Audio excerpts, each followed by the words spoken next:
আপনার হাসিও চাঁদের হাসির মতো। আপনি শুধু ভালো আঁকেন না, কিন্তু ভালো কথাও বলতে পারেন। আপনি আসলে কে বলেন তো? আপনার তো এখানে থাকার কথা না। আমার বাবা একজন শিক্ষক ছিলেন। আমার বাবার স্বপ্ন ছিল আমি একজন চিত্রকর হব, আর আমার মার স্বপ্ন ছিল আমার জীবনটা অনেক রঙিন হবে। কারোর স্বপ্ন ঠিক মতো পূরণ হয়নি, আমার জীবনটা রঙিন হয়নি, হয়েছে সাদা কালো। মা বাবাহীন এই ছেলেকে এই দুনিয়াটা না কোনো স্বপ্ন দেখতে দেয় না, তার জীবনে কোনো রং থাকে না। কেন? কেন আপনার বাবা মাকে আগুনে পুড়িয়ে মারা হলো? আমাদের এলাকার একজন প্রভাবশালী মানুষের সাথে আমার বাবার একটা জমি নিয়ে ঝামেলা হয়েছিল।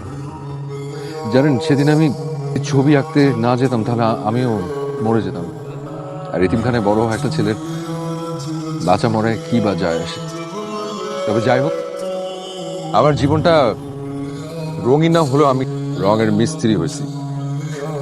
আপনাকে নাম বলেছি, আপনি রঙের শিল্পী বলবেন। আপনাকে তো রাগলেও দারুণ লাগে।